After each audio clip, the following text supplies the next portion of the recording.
my name is Emily. I work in crisis response and I'm very passionate about survivor advocacy. Today I'm going to be talking about my own history of sexual violence and childhood trauma. It's pretty extensive, but my goal is to kind of just go through a timeline of growing up and different things I experienced. Yeah. So we're going to start when the first memory I have of being alive in the world. If you picture like a darkened room and a window, and you look through the window, you see this like really overwhelming cityscape. And there's this overwhelming feeling of like, I don't know where I am. Like, this isn't home. I don't feel safe. I want my mom. And I have that memory that's so visceral to me. And I think that memory is from when I was very briefly in foster care from about the age of like 1.5. Okay. Yeah. So to give you kind of a general background on kind of the shape of my family. So I was primarily raised by my mom, and she grew up in like a very like violent household, a lot of domestic violence, alcoholism. She had, other children before she had me. Her youngest she had as a teenager. But I was the only child she actually ended up raising. So I sort of grew up as an only child, even though I have like half siblings on either side. My biological father's not really like in the picture, so he's not really in a lot of these stories, but I'll kind of share how he comes in later in my life. But neither my mother or my biological father are in my life now. Okay. The main kind of two people that we'll talk about is my mom and her longtime boyfriend, and we're going to call him Keith. It's not his real name, but It's his name for today. It's his name for today, or, that asshole. So when I was about 2 years old, my mother had gotten me out of foster care at this point. She basically had lost me because she wanted to give up another one of my siblings that she wasn't able to take care of due to some developmental needs. But she wanted to keep me. So she ended up doing the work to make that happen, and she got me back. So by the time I'm about 2 years old, she is a waitress. She's struggling on her own, trying to take care of me, trying to pay bills and all of that. And so she is a waitress at this kind of like large like lobster restaurant. And she meets this man who is like 14 years older than her. And, he keeps flirting with her and like trying to hit her up. And, she tells me, because I get all this information from her as I'm like a bit older, because she likes to give me way too many details about like her own trauma and whatnot. But basically, she kind of like rejected him a few times, but he was really persistent. In her mind, this is really romantic, but looking back, I'm like, was it? Yeah, maybe creepy. A little stalkerish. bit. A little bit, Yeah. I'm like, boundaries. Mm-hmm. But eventually she sort of gives in and, kind of agrees to go out with him. So this person, Keith, we'll call him, basically starts funding our whole life. So he, like, by the time I am a kindergartner, like 5 years old, he has moved us to this, like, kind of wealthy suburb, but in, like, kind of the poorer area of it. And he's helping my mom pay rent and, like, kind of all of the bills. And what I don't know, and what I'm not going to know for a long time, is that he's married and he has 4 kids. So he moved us to the town where his wife and kids live. So we're like the secret second family, and we're like just living alongside his other life. And this is like a major kind of, spot of contention between the two of them. And so my sort of elementary school years, like, he was just kind of a figure that like would come and visit, and I knew that they were together. I knew he wasn't like my father, but when I was little, I saw him as like a father figure a bit. And they would fight a lot. And I think as a young child, like that was just sort of like a backdrop to like my childhood. Like, and I think by the time I got to maybe around like 4th grade, I started to understand like what they were saying to each other and like what it meant. And that's when I was like, okay, that's really messed up and I don't like this. But I will just kind of say, like, before getting more into their relationship and some of those things that happened, my mom is, you know, she's a very complicated person. She's not the best mom. And I think that because she, you know, mentally wasn't all there, like, I think I, as a child, was kind of put in a lot of like icky situations where like I would get taken advantage of. And I think that like people could tell that like I was a child that like wasn't protected. And so I experienced like throughout my life, like I've been like assaulted, like, or harassed by like all different kinds of people.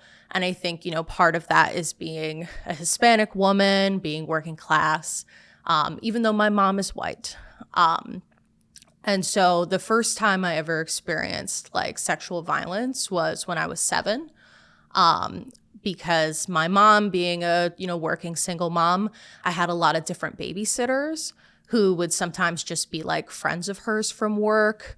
And so I actually got assaulted by 3 boys that were the sons of my mom's coworker. So this, you know, mom was like not keeping obviously a close enough eye on her children, on me.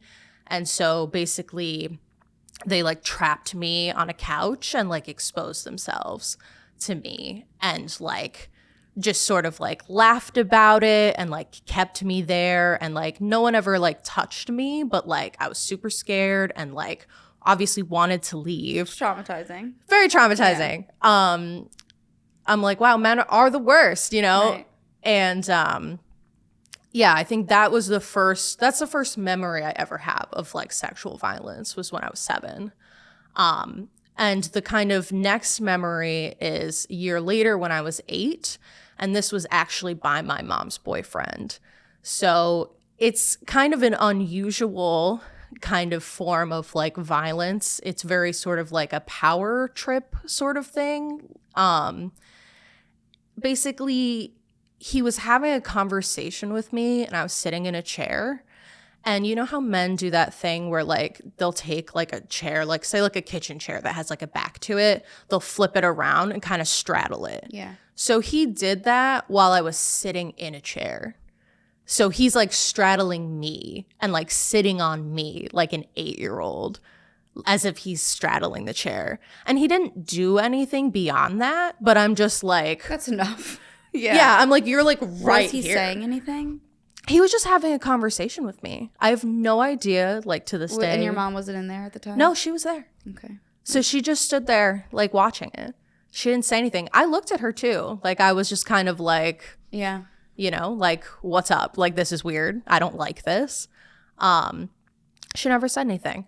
And still messes me up to this day where I'm just kind of like, yeah, you know, you're right there. You can see it. And I feel like in those moments too, it's kind of like even you just looking at her, that's a moment that you kind of hope that your mom or just that parent figure would just be like, absolutely not. Right. Like it's like, clearly I'm uncomfortable, right? Mm-hmm. Like this, like. It just crosses a huge line. Yeah.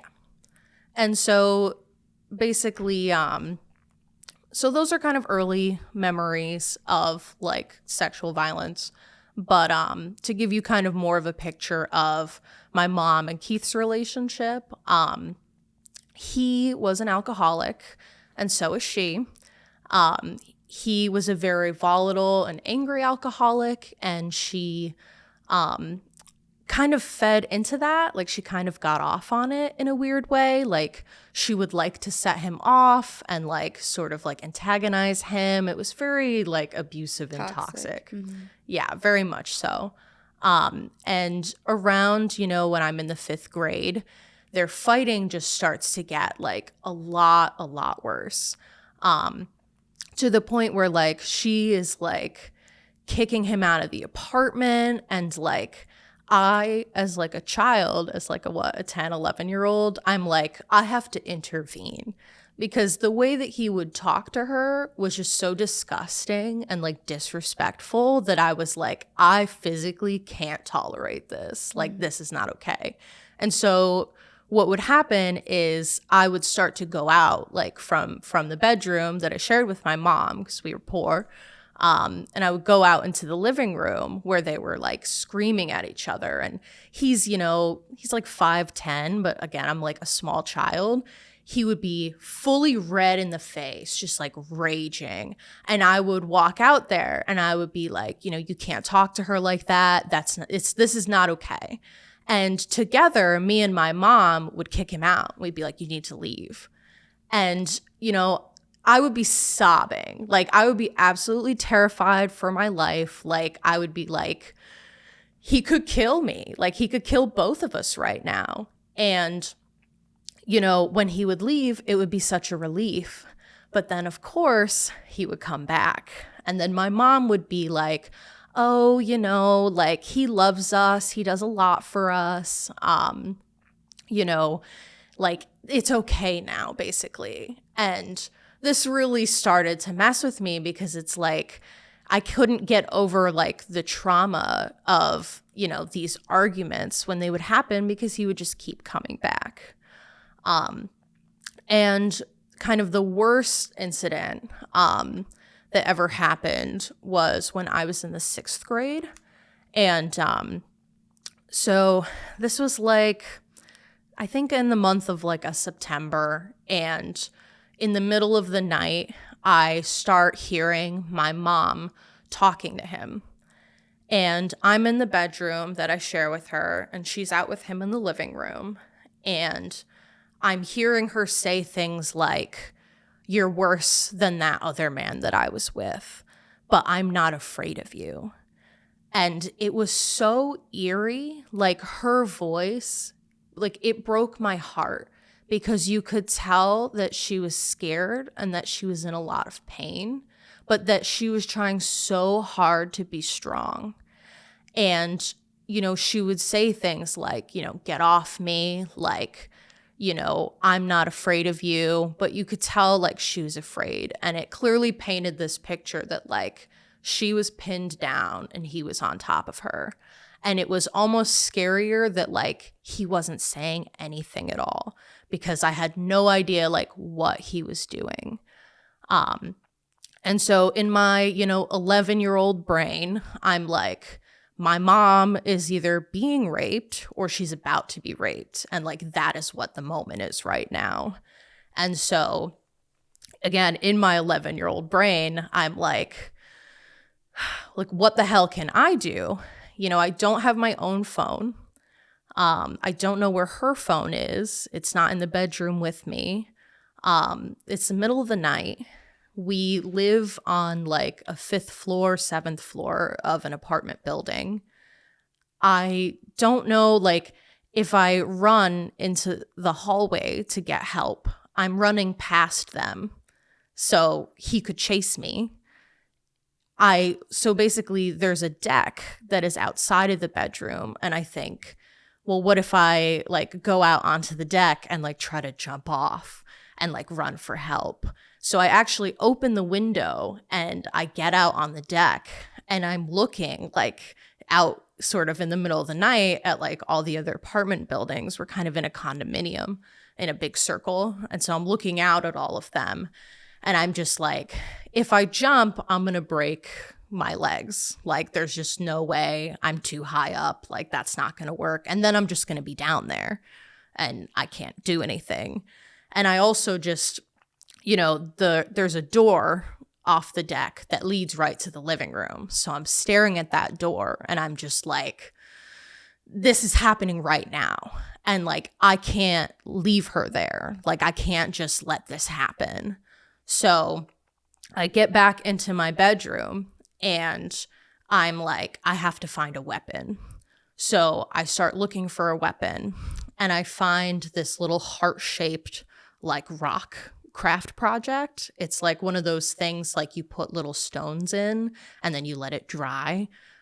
It's like something you would put like in a flower bed or like up like the gravel steps of like your walkway. Like it's a very like a child made this, which I think is so like symbolic, you know, but it's heavy and it's hard. So I pick it up and I go out there into the living room and I'm holding it like in my hand and I scream. I'm like, get off her.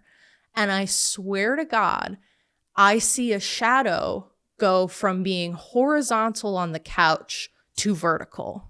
Like, not like the movement of like a human man getting up, but like as if it was like a demon, like a shadow creature that just sort of like could go like this to this.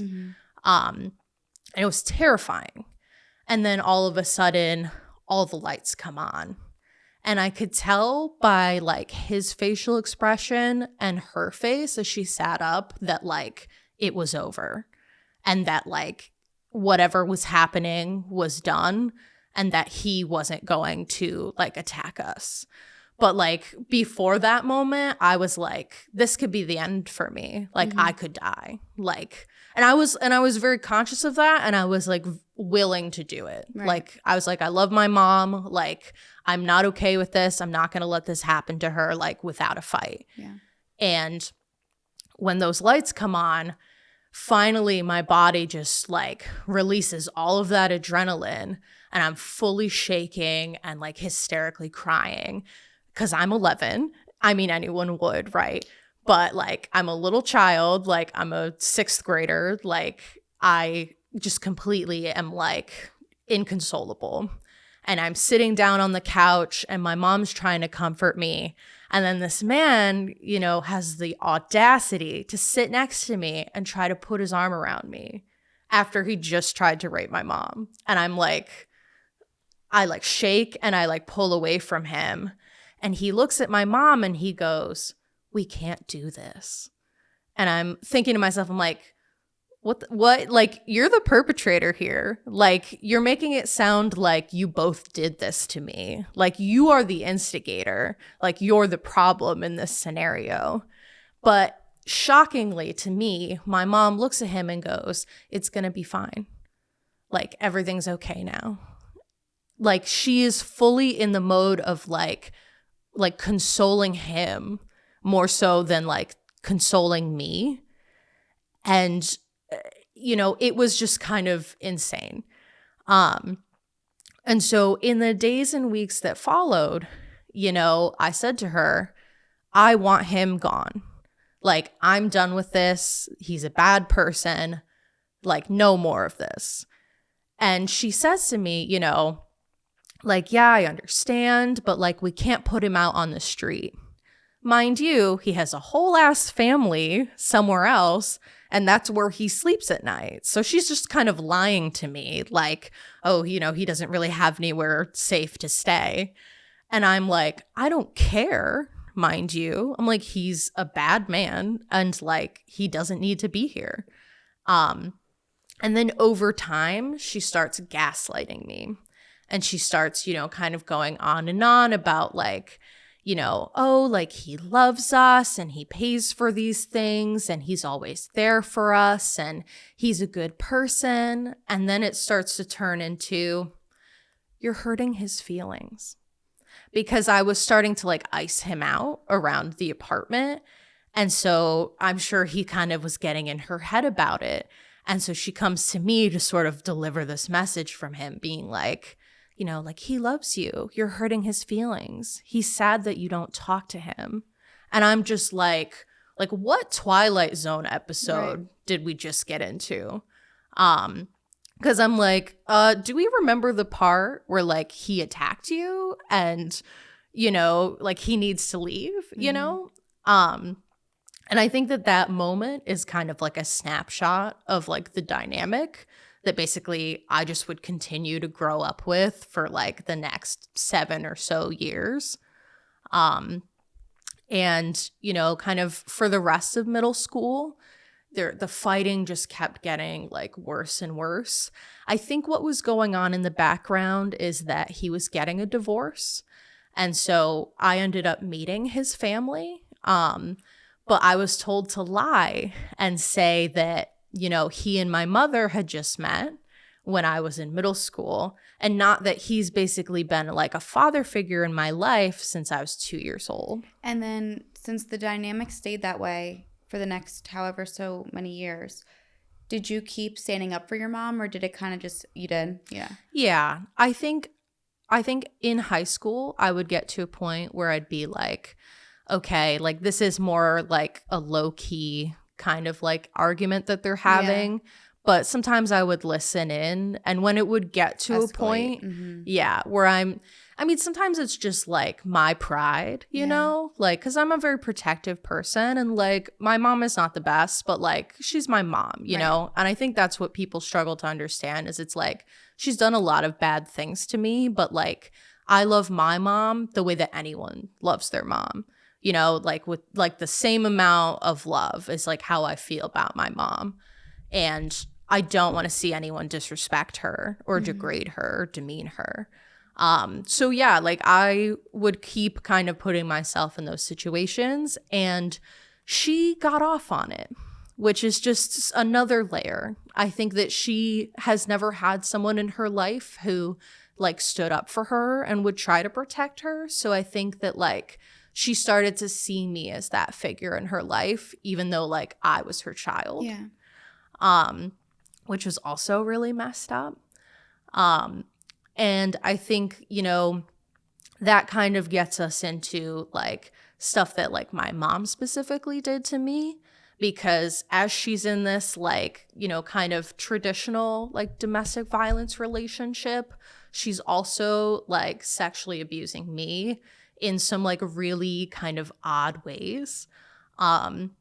So she like would flash me like when she would get out of the shower, like, and I remember this like as late as like freshman year of high school. Like she would just come into my room in a towel and like open it in this really like weird, like childlike way, you know? But I think she like enjoyed seeing me uncomfortable. Because I would say like, you're being weird, like you need to go away, like this isn't funny. You know, she would keep doing it. And, you know, like I think what was happening is, you know, she's with this man who's like really abusive, really cold, you know, who shuts down on her. Like this is not a relationship where she's being taken care of. So I think she starts to take those needs for like intimacy and like turns towards me to like fulfill those.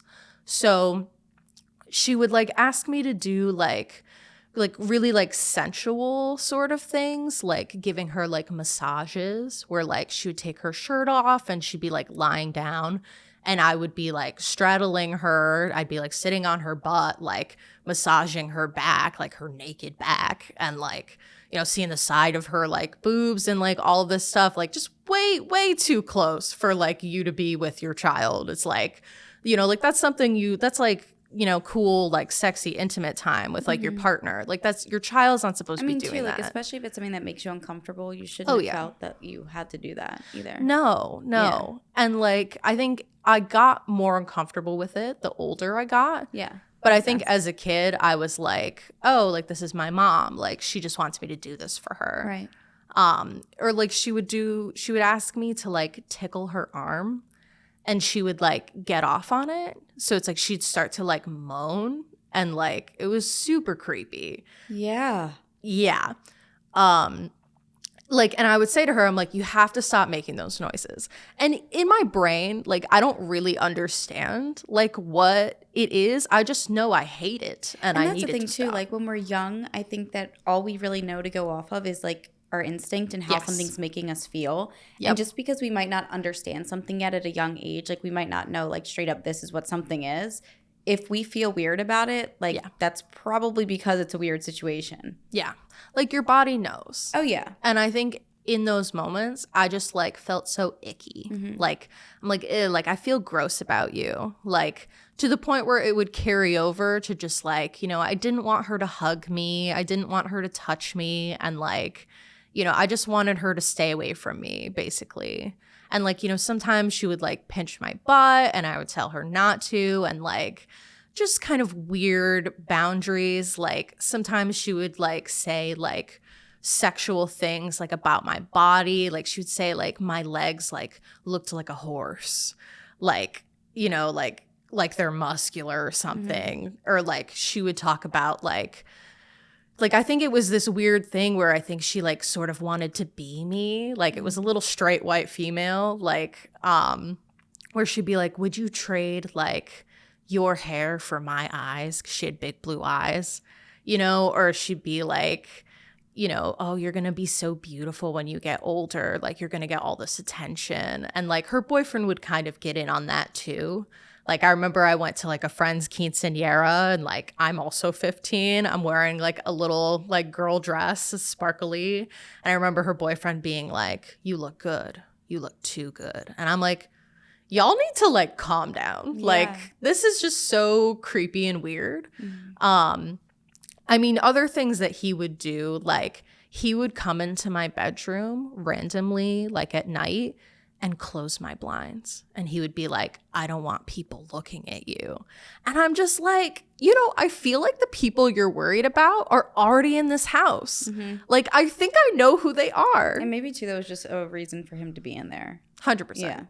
Yeah. I think, and honestly, you know, I've talked this out in therapy a lot. And my sort of theory is that because of the way I would stand up for my mom when I was younger, I think he kind of calculated in his mind that like if I do anything to her directly or if she sees me doing anything, like she's gonna tell, like she's gonna get me in trouble, which was absolutely the case. So he never, you know, like did anything like explicit to me, even though there were like undertones of like, you know, him commenting on me or like just creepy vibes or boundaries. And like my mom also having, you know, creepy vibes, weird boundaries. No boundaries. No, God, no. You know, and I think, I mean, in elementary school, I was like being her trauma counselor, you know, like she would tell me like about abusive relationships she'd been in growing up and like what her childhood was like. And like these are like graphic things. Like I'm like hearing like some really like scary information. And it messed me up, you know, because I'm starting to look at the world that way. And it's weird because I think there was part of her brain that understood that like she was my mother and she wanted to protect me. So it's like she's telling me all these things to warn me. But at the same time, I'm like, but you're also doing these things, you know, and your boyfriend is clearly not a safe person. So like, you know, like where is the sort of disconnect? And I think it was, you know, very much the disconnect kind of came forth when I was 13 and she watched me in another like messed up situation, like when I was 8 with her boyfriend. So I never had a doctor because neglect and, you know, we were a little broke. So to take care of the things that you have to do to like go to school, like vaccines and physicals, they had a doctor come to my middle school to conduct like a physical for me. Probably did this for other students too. My mom was in the room and this doctor like went through like a full exam, like things that I haven't been asked to do as like an adult having a physical. Like, you know, he gave me like a breast exam that lasted a very long time. And, you know, he like checked my cervix. Like, it was weird. I was like super traumatized from it. And I think it was another moment where it's like, I'm looking at my mom and I'm like, help. Right. And she just sits there. She looks away like, you know, not involved. And the really messed up thing about it is over the years, she would bring that up to make fun of me. Like, she would be like, oh, you know, we have to get you a doctor's appointment for blank. You know, hope it won't be a creepy doctor like that time. And I'll just look at her and I'm like, what's wrong with you? Like, really, like, what is truly wrong with you? And I think, you know, there's a part of her that I think is like sadistic and like she likes to see me in pain. Like, I remember I had this theater director from middle school who is a lovely man, and he passed away from like pneumonia when I was in high school. And it was just super sad, you know, an adult that actually treated me well, that I cared about, had died, you know, in his like mid 50s. And, you know, I was pretty heartbroken about it. And my mom heard about it, probably got notified by the school. And I remember I was like walking up to my bedroom at the time, and she looks at me and she goes, are you going to go upstairs and cry now? Like just like this look of like hunger on her face. Like, she really wants to know. Like, she's like getting off on it. And I think that like in high school, like there wasn't like as much like physical violence that at least I was seeing. I suspected it was happening, but they both really liked to sort of get together to play mind games with me. Like, I remember there was this one time where so I've been a vegetarian for a long time, and, you know, kind of had strict boundaries about like, I don't want meat touching my food, or like kind of oils or fats like being cooked in my food. And I remember, you know, her and her boyfriend are on the couch, and I've like just finished eating dinner that she made. And she looks at me and she goes, oh, I cooked this in the chicken broth or whatever. Like, and she's like waiting for my reaction, and her boyfriend's like sitting there, and they're both like watching me, like waiting for me to have some sort of like meltdown. And I'm like, why? Like, I'm like, you just like sort of messing with me. Like, I think it's too like a craving for the drama and toxic environment. Yes. Like, it seems like that's what she craved and was so used to, especially if she kind of like picked at her boyfriend to have it start. It's like, why would it be any different with you? For sure. And I think also like I was also the only person in her life that she had any control over. And so I think she was like enjoying that. She's like, oh, this is the only thing that gives me like power. Right.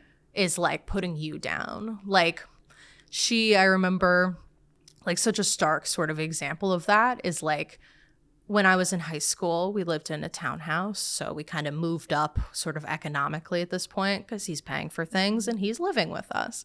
And I'm in my bedroom upstairs. My mom is in the living room, and she calls for me, and she wants me to come downstairs to turn on a lamp that's right next to her.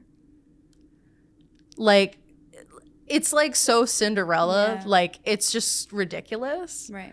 Like, I remember there was another time that like she got mad at me like in high school, and so she came into my bedroom and like shoved like her eaten like plate, like dinner plate, in my hands to like go put in the sink. So I'm like, so you came upstairs to shove this in my hands. Right. It's just like a power thing. It's just a power thing. It's just like, and I think it's too just a reflection of the abuse and how she was feeling, which is terrible, but that's that's just what it strikes me as. Because the thing is it's like, you know, I'm not going to hit her. Right. Like, I'm not even really going to swear at her. Like, I cared about how she was treated. You know, like, I was like, you know, I don't want to disrespect my mom. Like, she's already being disrespected. Yeah. But it's like, I'm also getting this from her. Right. So it's like, everyone's dogpiling on me, you know? And I feel like, too, she didn't view you mentally as, like, her daughter. Like, she didn't see it as that. You know what I mean? Because she didn't have those qualities towards you. Like, I think the way I kind of see it is she had, like, this Madonna whore complex about me. So, like, she would view me as, like, really innocent and pure and intelligent and sort of perfect. And she would be jealous of that. Like, she would kind of see, like, oh, like, you have that sort of young, sort of ingenue essence that like I lost because of all the trauma I went through, like sort of hating her inner child, but like she took it out on me. And then she would also sort of project like her own self-hatred onto me, and she would kind of like, you know, especially in high school, kind of ask me like, oh, are you sleeping around? Like, you know, like, are you like it's like, oh, like you dress like really sort of modest, but like, you know, like, are you doing anything I don't know about? You know, like sort of this like mean girl, gossipy kind of energy. And I think like, honestly, like the head games and just like the dynamics were just so toxic. Like, I just was like, I cannot like exist in this. Like, this isn't okay. Like, I don't know what to do here. And I remember like freshman year of high school, there was this one night that they got into a fight and he locked my mom out of the house. So she's like banging on the door to get in. I'm alone with him, like in the house, which is terrifying. He's sitting at like the dining room table, like silent and angry, like he's like a king, you know, like he's like, this is my castle, like, and I'm just like looking at him. I'm looking at my mom pounding on the door. I'm like, what the hell is happening? And I remember somehow my mom's boyfriend's oldest daughter gets called. I think my mom calls her because, fun tidbit, my mom becomes friends with his ex-wife and his oldest daughter, all while keeping the lie that like he hasn't been having an affair with her for 10 years. So it's like her support system are all of these women who are also under his control, basically. So she calls his oldest daughter, who like is a good person and like, you know, I love a lot. And basically she's like, you know, just get her out of here being me. She's like, just take Emily with you. It's the first time she ever did anything like protective for me. But I think it's probably because like she wanted the daughter there to like witness the drama because she was locked out, and then to like make herself look better. She's like, oh yeah, I guess Emily shouldn't be here. And that was the first time that like someone outside of the two of them and me like saw what was going on. And so, you know, when I get to her house, we can call her, I'm trying to think, Lauren. Lauren is a great person. She's a mom. She has a really lame husband who is a little bit like a less evil version of her father, Keith. And, you know, I am just like adamant to her. I'm like, I do not want to go back to that house. I'm done with this. And she's like, okay. And so she tells my mom that, and I tell my mom that. And so I'm so adamant about it that, you know, for the rest of the weekend, I end up going to my grandparents' house. And, you know, they kind of shuffle me around for the next couple of days. Like I'm at my grandma's house and then I'm at my uncle's house. And sort of oddly enough, like my uncle is like the only one who's like with it enough to like have a real conversation with me. And he says to me, like, if you need help, like, let me know, you know, like I'm worried about you. And I think in my mind, I'm like, well, clearly I need help. Like, duh. Like, so what are you offering, you know? And the hard thing about it being him to be the one to reach out is that he's also abusing his kids in a different way, but he's very like totalitarian.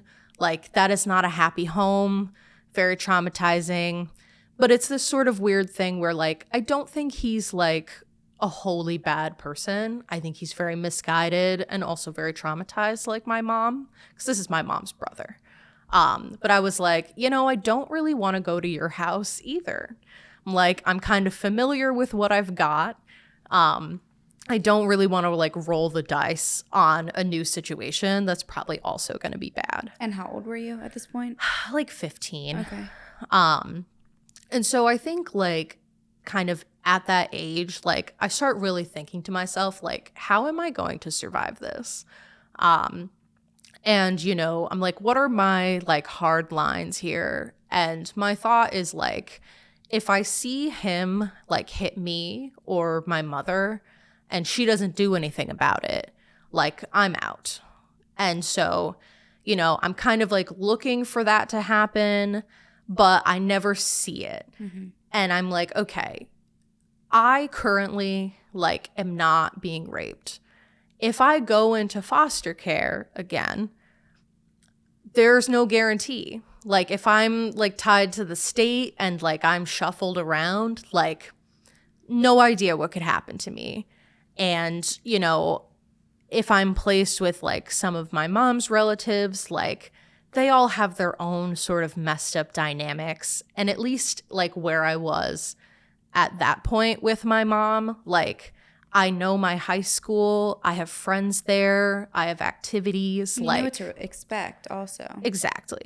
So I basically was like, I'm deciding to stay until, you know, a certain line gets crossed again. And then like I will just kind of be like, okay, like I will turn to the system basically. Mm-hmm. Which was very hard because I think mentally like just the anguish of like having to be around her boyfriend every day, like I was so afraid of that man, like because I knew like what he was capable of doing. Well, even having the thought of like potentially having to turn to go to foster care when you have a mom that you could be living with or are living with it's really heartbreaking. It's sad. It is sad. And I think like ultimately, like I remember, you know, I would just fantasize about like if I ever got a car, like I could like sleep in my car and like go to school and then like go back to my car. I'm like, oh my God, that would be amazing. Mm-hmm. Like to just like have a space that was mine, silent, mm-hmm. safe, like that I could control. Like it's like sleeping in my car, like sleeping in a car is like mm-hmm. a fantasy. Yeah. Like that's so sad. And I think like ultimately like I just lived in a lot of fear of like what could be happening just because I didn't trust them. So like I would like lock my bedroom door at night because I was scared that like he was going to come and like try to hurt me. Mm-hmm. And like because I think, you know, after the like attempted rape of my mom, I'm like, oh, like you're a predator. Like this could happen to me too. And so like for the next, you know, sort of 7 years, like I'm on guard, mm-hmm. like the entire time. Like the second like I walk into like my supposed home, like I'm ready, like to fight, to like defend myself, to defend my mom. Like I became a very like militant person and like very sort of like safety focused, you know, like I actually like created like a go bag and left it at like a friend's house in case like I needed to like escape basically. And I did end up actually running away a month after I turned 18. You know, it's interesting. Sometimes it's like the thing that does it is like not the biggest thing that happened, but it's like sort of the last straw. Yeah, exactly. The thing that pushes you over the edge. Exactly. And I think it was just a night where like they had been drinking. He had, you know, come home. Like this is kind of a pattern that would happen is like during the week, any day of the week, they could go out drinking, come home and start fighting. But this was just a night where, you know, I could hear him like downstairs in the kitchen and he's just slamming cabinets and like yelling to himself, like just being the worst. And I was just like, I hate this man so much. Like, I'm just done. Mm-hmm. Like, I just can't do this anymore. I'm 18. Like, I'm done. So in the middle of the night, I start packing everything that like I care about. Like clothes, stuffed animals, like, you know, things for school. I put it in garbage bags and I quietly bring it all down the stairs because it's like my bedroom is upstairs. Then I have to go downstairs through the living room and kitchen, sort of out of the townhouse. So I do that for 2 hours, like getting everything basically. I bring it all sort of behind our garage, and I just stand there and I start calling people. And so I called one friend who didn't pick up. I called a second friend who did pick up. And she and her adorable saint of a father came and got me at like 4 a.m.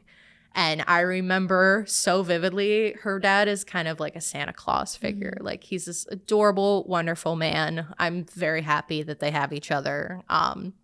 And I remember him in the front seat. He had like a big belly, and he put some of my stuff on him. So he had like some of my stuffed animals. It was the cutest thing. Yeah. And just like such a beacon of hope, you know? And, you know, he drove me to their house, and, you know, I stayed the night there. And because, you know, I love my mother and everything I do is for her, I left her a note basically being like, I can't do this anymore. I'm staying with this friend. Like, you know, you don't need to worry, basically. And of course, giving her the address was like a dumb idea. But I definitely did that. Yeah. Well, I think too, you weren't necessarily running from her. You were running from the situation and the situation that she was in and you were in. Yeah. And I think that obviously you kind of just always had that hope that she would be there for you like you were there for her. Right, which exactly. is normal. That's what any kid would want. You would think, right? Yeah. Because it's like, you know, she would say things like growing up where she'd be like, you know, it's us against the world. Right. Like, you know, you're my number one. And it's like, well, I feel like every time you have the opportunity to prove that, you don't. So basically, you know, I'm at the friend's house. She shows up. She, you know, is like, you need to come home. And like, you know, I go with her. God, I don't know why. But I go with her, and it's just us in the apartment, and she is so angry with me. And like, she starts asking me like, are you on drugs? Like, you know, like you've gone crazy, basically, like gaslighting me. And we have just like such a horrible, messed up conversation where she's like, you know, I love you. He loves you. Me and him, we love each other. But you have this problem with him. You need to understand you're the problem here. Like, it's you. And I just was like dumbfounded. Because I'm like, I have spent my entire childhood, I gave it up to protect you. Right. Like, I'm the only one who's been taking care of you. When she's drunk, when she's scared, you know, she would sleep like in my bed because she was scared. Like, I was basically like her mom in a lot of ways. And for her to say that to me was probably the worst thing she's ever said to me. Yeah. It's like maybe higher than the time that she said, you know, at least he doesn't hit you. Just like, ooh, you know? And for some reason, I think because she was guilting me and saying like, you know, you're going to make me look like a fool if like you leave before going to college, like just stick it out for another couple of months. And I was like, okay, fine. I wish I hadn't have done that, but you know. And then did you end up going away for college? I did. Okay. And so, she was fine with that? No. God, okay. No. No, I remember we had this conversation. I had to do this like summer program before going to college. So I was going to be out of the house for like 5 weeks, and then I was going to be home for another 3 and then back to school.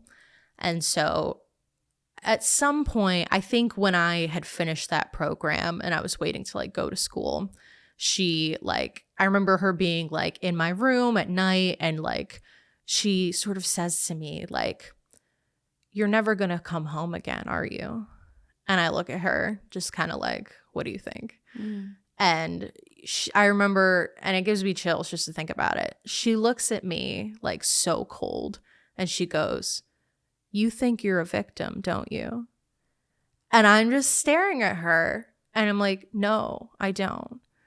And we're just like in this moment, and like, I don't remember how it resolves, but I think that she understood that like I was done with her, and that I was like done with the whole situation. Right. And so it's like when I left for college, like I basically told her, like, I am never going to sleep in your house ever again. And I did keep that promise. But I, like, for the first, like, year and a half of college, I, like, agreed to, like, visit her and, like, to visit our extended family for holidays with her. But, like, I wasn't staying with her. I was staying with friends in my hometown. But then there was a point where, like, she sort of agreed tentatively that, like, I didn't have to see her boyfriend. And that was, like, my stipulation is, like, I will see you briefly for these holidays with our extended family, but I'm not going to see him. Like, he's dead to me. And she's like, fine.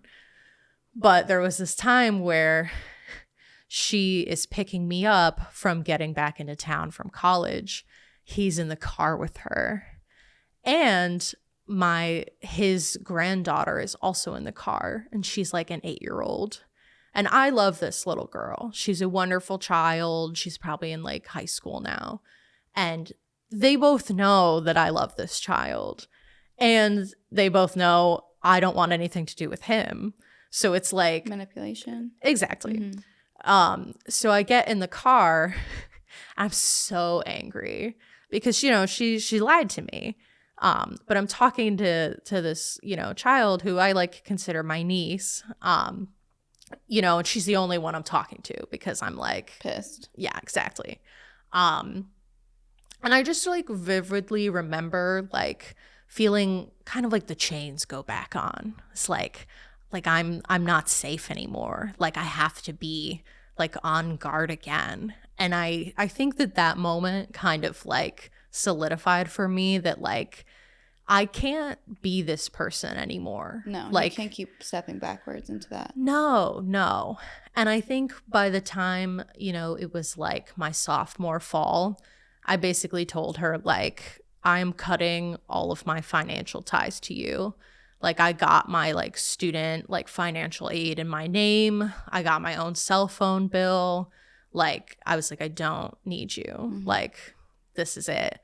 And by the time I was a junior in college, while I was studying abroad, I actually saw that she had been emailing an old email of mine trying to get in touch with me. Oh, so you basically cut her off after you cut off the financial stuff? Pretty much. Okay.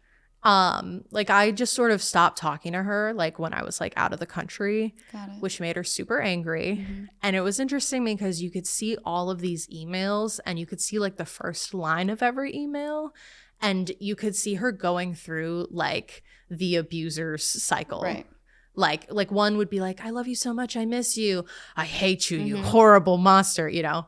And so I just said to her, I was like, I don't want to talk to you anymore. It's not good for me. Like, I'm done. And when you cut her off, did you feel a shift in yourself at all? Oh, yeah. Mm-hmm. No, like no regrets. Like, I think I just don't think that like I could be like a fully functioning person. Yeah, no. It wouldn't be healthy for anybody.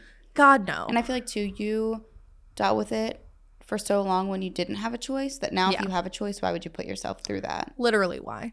And it's interesting because my senior year of college, she contacted the school to find out if I was still going there. And they notified me about that. And I was like, oh, crap. Yeah. And it's weird because in the same week, my biological father messaged me on Pinterest. Pinterest. Like, what? Yeah, it's bizarre. He found me on Pinterest, which is insane. Yeah. Like, and basically what she told me about my biological father, which I now kind of think is true based on the interaction we had, is that he kind of was like in and out of jail, had issues with drugs, and was like not mentally there. Okay.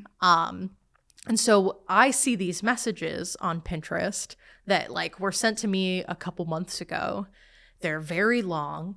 They're very rambly. They're not like grammatically correct at all. Yeah. And like he's talking about me like oh, like my long lost like daughter, my baby, like, oh, like I'm so glad I found you. Like we're sort of like in a telenovela, like, or like I'm still 6 years old, you know, like very weird. Cause I feel like in this situation like that, it's like, hey, like, I know that we haven't been in touch throughout your life. I really regret that. I would love to just have a conversation with you. Mm-hmm. Like something like catch up, yeah, mature, you know? But it was this super weird, like, your mother's like been keeping you from me. And I'm like, my dude, like, you haven't been paying child support. Like, what are you talking about? Like, that's not how this works. So I basically just decide not to get involved in that. I'm like, I really have enough. Another path that you don't need to go down. No. And you never know. I always tell people, you never know what's going to happen down the road, or if people change or if things come around. Okay, great. But I think right now you know what's best for you.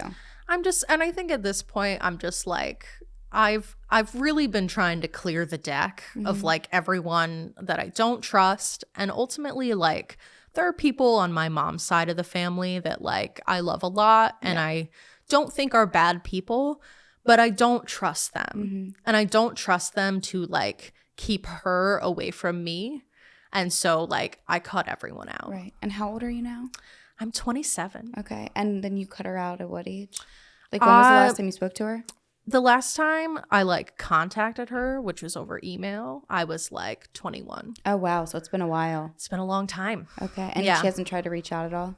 I don't know. Okay. Because she's super blocked. Ah, got it. Yeah. She could like, it's interesting. It's like she could be like getting burner phones to try to contact me, but she hasn't. Okay. She called me and like left a voicemail during the pandemic from like a different number, and I blocked that. Okay. But people from like her side of the family contact me all the time. Okay. Like I usually will get like, it's funny too, my like biological dad's side of the family does it too. So like people like on Facebook will just like send me messages like, oh, it's been forever. It's been 5 years. Like, how are you? Like, do you know if she's still with the Keith guy? She's got to be. Really? So There's no way. Oh, wow. There's no way. They like got a house together. Okay. Like, so they ended up staying together. They're still together. Wow. She's never going to leave that man. Yeah. I would love it if she did, but I just don't think it'll ever happen. What did you say that you're doing now? So I work at a college as like a crisis responder. Okay. So basically like students can call us and be like, hey, I'm having a panic attack, or I'm feeling kind of suicidal, like I need help.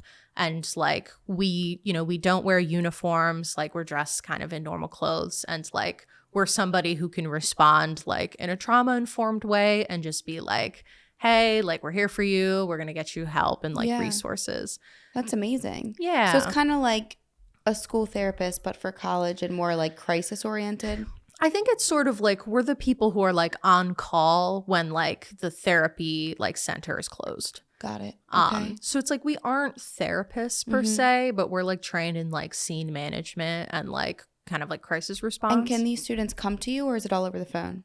Both. Okay. So they can call us, we can go to them if they're on campus, and they can come to our office and like we have like a private conference room. And I think it's really good because I think whether there's somebody that's going through it still while they're in college, or it's something that they've experienced, I always tell people I think the best people that do jobs like that are those that have the experience in it, just because I think that they have that soft, sensitive spot that they can really understand and relate to these kids. Because I think too, I mean, if you even look back to when you were in college, I doubt what you wanted to do was just go around and talk to people about it or share things that maybe you weren't that proud of that were happening at home. I think that can be really difficult to do.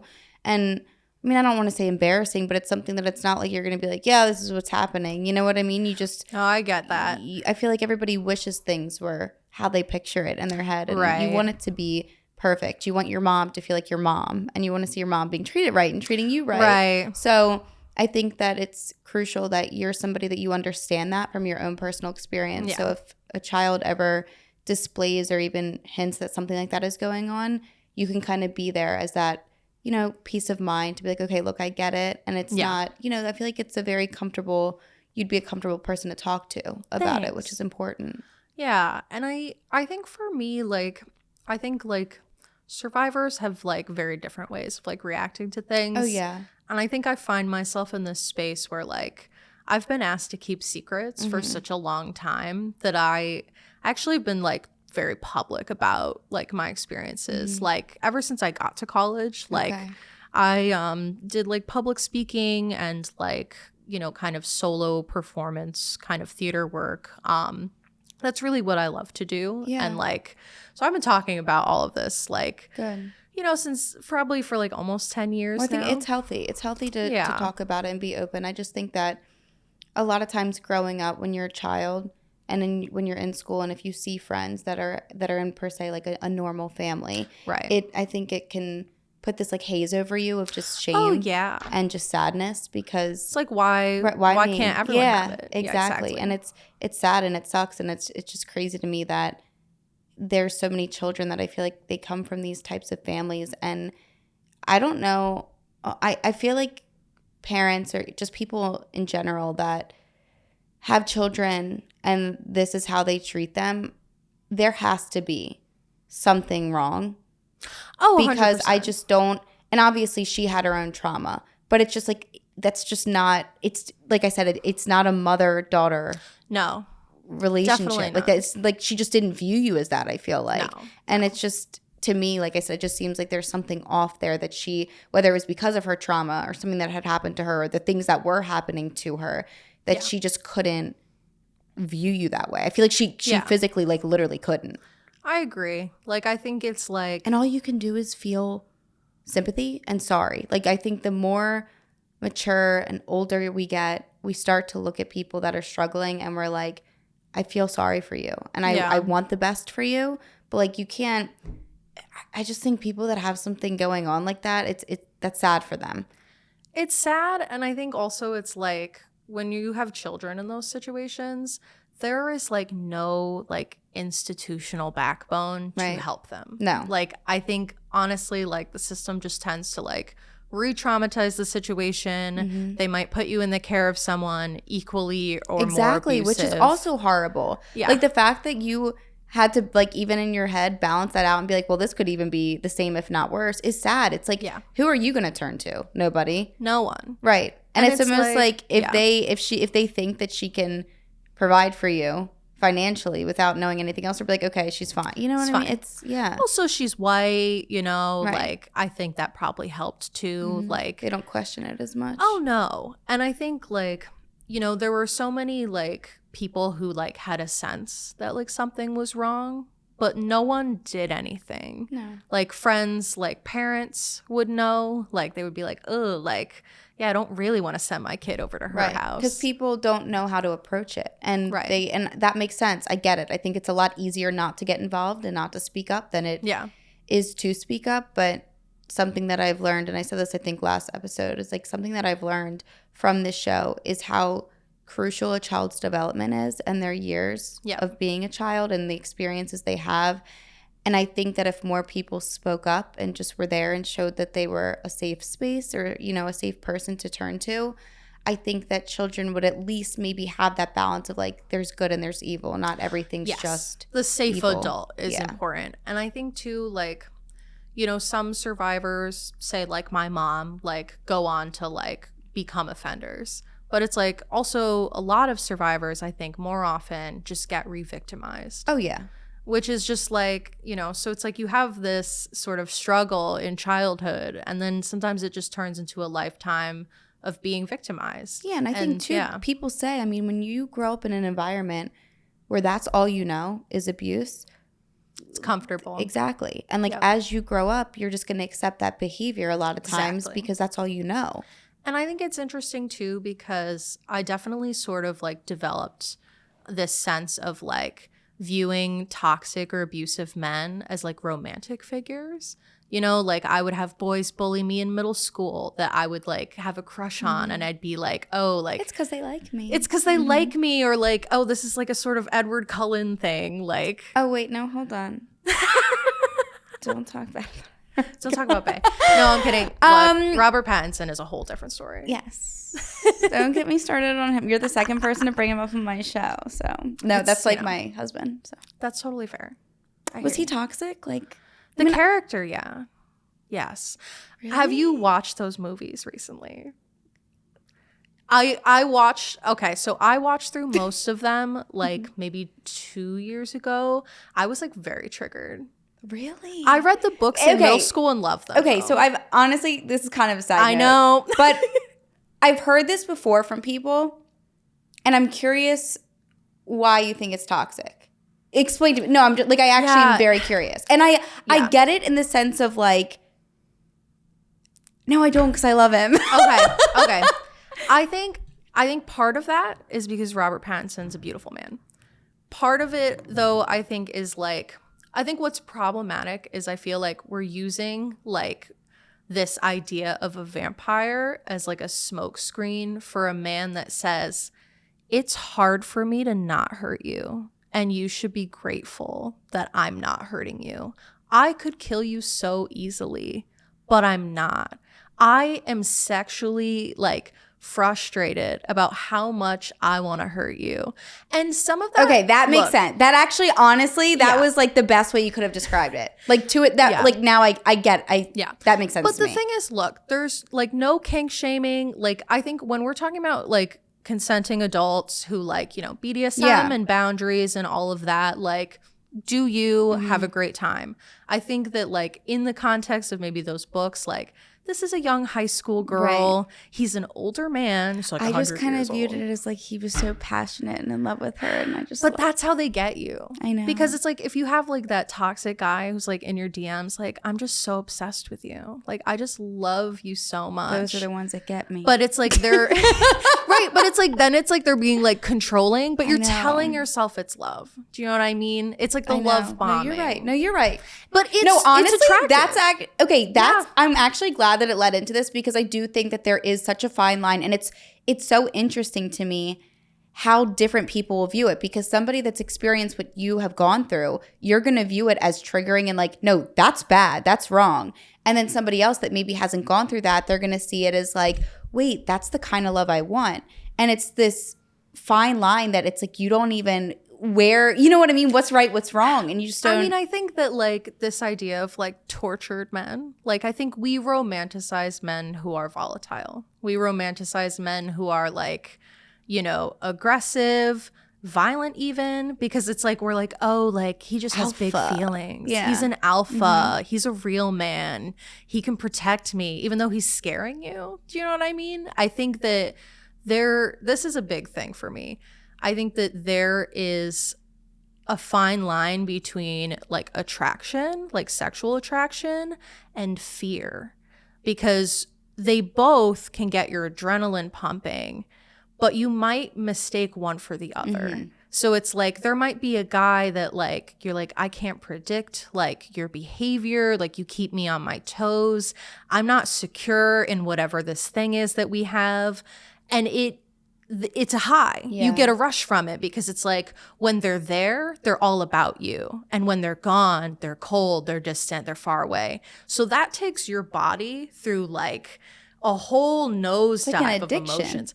It absolutely is. And I think that like while these people like might be attractive and have attractive qualities, like, yeah, we all want to be swept off our feet. I think the highs and lows is actually the abuse cycle. And I think that people mistake that for romance and like for passion. I think I've heard Megan Fox say that before. Yep. She's so smart. Yeah. She's very so emotionally intelligent. I think like something I've gotten to experience over the last couple of years, because I'm in a lovely relationship, is it's actually like you almost think it's a little boring. You're like, wow, like he just stays. Yeah. Like he just cares. I heard something. I was telling my friend, I heard something that they say that like, I think it was on TikTok, something stupid, but they say that the people that kind of make you have those butterflies, those are the ones that you should like run in the other direction from. Yeah. Because it should be the ones that make you feel at peace and at home. Yep. But we look at that as boring because there is no highs and like, lows. Oh, it's like just it's peace. Comfortable. Mm-hmm. And I think it points to a larger societal problem. Oh, 100%. We are not brought up in like movies and shows and films to be attracted to that. No, like that's why everybody chose Damon and not Stefan. Oh God, yes. I still choose Damon. I do too. But I recognize that it's not good. Yeah. Because I think ultimately, again, I mean, vampires are such an apt metaphor for like. I'm looking for one, so if you find one. But you know what? You can find like a badass, cool, tough man Where? That's not evil. Do you know what I'm saying? Well, I can't find them. They're not common. I'm not saying that it's like. I gotta go digging around. No, look, to be real, like if you look at, say, like the population of men, people are going to hate me for this, but like 60 to 80%, no dice. It's not good. It's not going to be good for you. But I feel like the hard thing is it's like if there's like a good man who like has a soul, has basic understanding of like empathy, goes to therapy. Oh my God, my boyfriend goes to therapy. It's amazing. Important. So important. Like they're going to be taken. Like they're already going to be taken. So it's like, I feel like for straight women in particular, now I'm not straight, but so sorry ladies, I took them. But like it's hard. And I think honestly, I think a nice thing that I feel like I've been seeing is like straight women being like, I'd rather be single. Oh, 100%. I agree. I'm finally at that point where I'd rather be single than settle or be with something bad or be with something that I'm just not drama. Into. Yeah. And I'm fine with that. But I do think that I was actually just talking to my therapist about this the other day, that I think that when you get older, you almost feel like you have to settle because it's like that fear of like, well, what if I don't find anybody, or there's no such thing as the whole package. But I do think that you can find somebody that you're attracted to and that's also good for you. But I think it's hard. I think it's like, honestly, you have to like do a lot of work on yourself. Like, and I don't necessarily think it's like, oh, you have to love yourself first and kind of those things that they say. But I think you have to be working towards loving yourself. Absolutely. Because then you're going to like have standards that are like really set. You attract what is, you are what you attract. If you are on a higher frequency, you're going to attract a higher frequency. Yeah. And I think that it's really important to kind of get to where you want to be to attract the kind of person that you want, and that's good for your life. And I think ultimately too, I think like I've done a lot of work of trying to like de-romanticize like abusive behavior. Edward and Damon. Yeah. Now look, that's going to take a lot of unraveling for me. Those are both like the loves of my life. But the thing is it's like we can like enjoy like a sexy vampire story and like also like, like have like respect in our lives. You know what I mean? Right. Like, and I think that's kind of the hard thing. And I think this is probably something the world of erotica like needs to work on, and like I agree. Being clear about, this is kink and fantasy, and like this is a healthy relationship. Like they can coexist, but like, this is what abuse looks like. And I think for women, like it's just so hard to navigate. It is hard. And it's hard, I think, when you have society feeding you one thing over and over and over again. It's kind of the bad boy. Yeah, like, drilling it into your brain. It's hard. It's definitely hard. Because I think honestly, like, and there's discourse about this kind of from the incels, but like the whole nice guys finish last thing. It's like there are good men out there. I would disagree that they finish last. I think most of them are taken if they want to be. And I think you just have to be like patient. Yeah. Because like I've pursued or like been interested in like men that just like scrambled my brain, like absolutely destroyed me. Like, and now like I feel like I'm like trying to start drama because I'm like, what is happening? Right. I'm like, are we just like okay all the time? Like what is going on? Let's create some excitement, some drama. Because honestly, again, it's like an addiction. And I think for me, like it's almost like self-harm emotionally that I would be drawn to like men kind of that are like that. Until you completely rewire your brain, that's where your foundation goes back to, because that's how you were raised. It's what's normal for you and familiar. So in a way, it feels good, even though like it feels bad. Oh yeah. Yeah. Right, because afterwards it's like, why did I do that? That was terrible. Because it's like there's a reason that people love roller coasters and bungee jumping, but it's like your relationship shouldn't necessarily make you feel like that all the time. Because it's like if the highs are really high, the lows are really low. And I think what ends up being sustainable is like balanced most of the time. And just I think like, I think just realizing like, oh, like maybe these guys like aren't that hot. Like maybe they're like actually sort of evil. Now, again, it's hard because it's like Ian Somerhalder looks like that. But that's not his fault. And I think he's a nice person in real life, but that's kind of the trouble with Hollywood is it's like you have these people who, just like, people don't look like that. That's ridiculous. No one looks like that. With the day I find somebody that looks like either one of those two motherfuckers, there's nobody that looks like that. Gotta go to like Nowhere. They are not here. They're not at the cafes. I've been to the cafes. I've been to the coffee shops, the gym. They're not there. I feel like they were crafted in a lab. They were crafted in a lab. They are. Yeah, that's fair. I feel like, though, hear me out. I think, like, I had a very, like, specific picture in my head of, like, the kind of guy that I was into.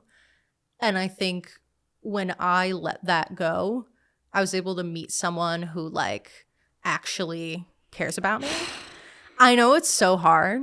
But the thing is I think ultimately it's like we get primed for what we think is attractive based on what we see. So it's like, yeah, I've also realized sometimes you can have an idea of what you think you want. And even if a big thing I've realized is even if you find it physically, 9 times out of 10, maybe not 9 times, but a lot of the times out of 10, I feel like if that person doesn't have what you're looking for quality-wise, characteristics, personality, none of the looks even matter. Nobody wants to date an asshole that's hot or a stupid guy. You know what I mean? And like, good men can be hot. I think it's just like, are they going to be hot in like the exact way on paper? It's a small percentage. I'll be honest.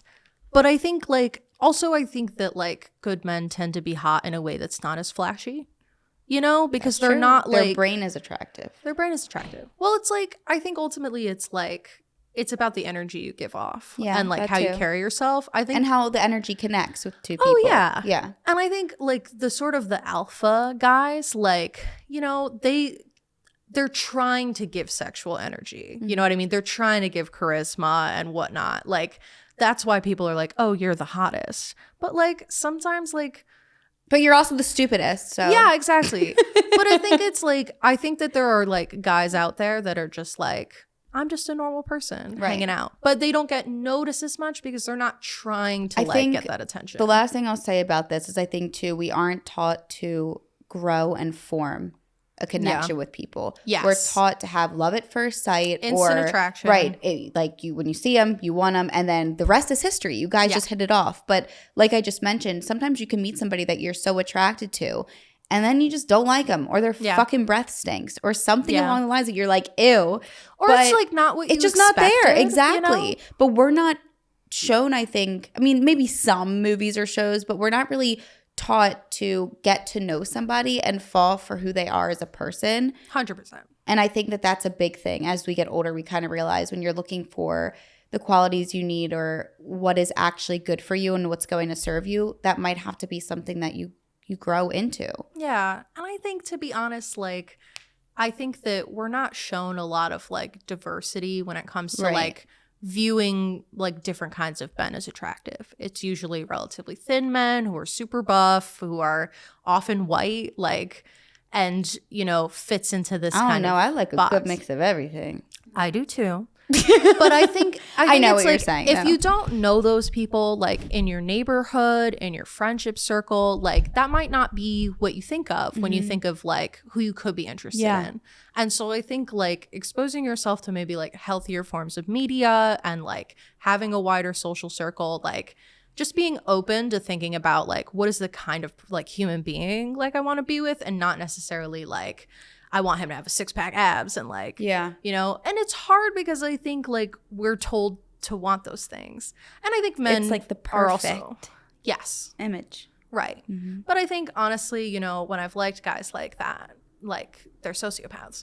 Right. They're not all sociopaths, but I feel like often because I think they know that they're fitting into this kind of like privileged sort of conventional space, and they want to take advantage of it. It's the big head of like, I can get what I want. Yes. And, why settle if I don't have to?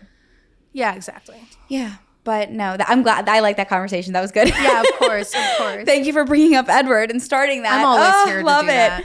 I mean, I think something else that just might be, kind of important to say is like, I think that, mother-daughter incest is not something that like people talk about a lot. I think it's like come more into the conversation over the last couple of years. I read Jeanette McCurdy's book. I'm Glad My Mom Died. Mm-hmm. And, she talks about things that like remind me of like my own childhood and like, kind of those creepy boundaries like being crossed. And I think that part of that is because people have a hard time viewing women as perpetrators too, which is fair because we live in a patriarchy and most of the time it is men. And I think that, you know, I think it's important, like, to me to just like give voice to that, and also like to just kind of say, like, you know, I'm 27 now, like I live in an apartment, I have a partner, I have 4 cats, like I have a stable job. Cats are everything. Like, you know, I'm doing okay, but I think like to kind of give a realistic picture of like, you know, what recovery looks like sex is very hard for me. I don't do it very often, but somehow I'm still able to find someone who can work with me on that. And I'm afraid of most people, even though I can like project confidence. Like I find people terrifying most of the time.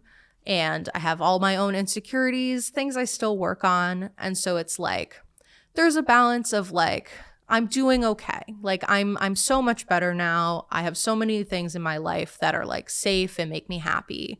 And so like, you know, if anybody in similar situations feels like there's no light at the end of the tunnel, like there definitely is. And at the same time, like to be realistic, you know, I still struggle sometimes. And that's okay. I've been in therapy for like 10 years.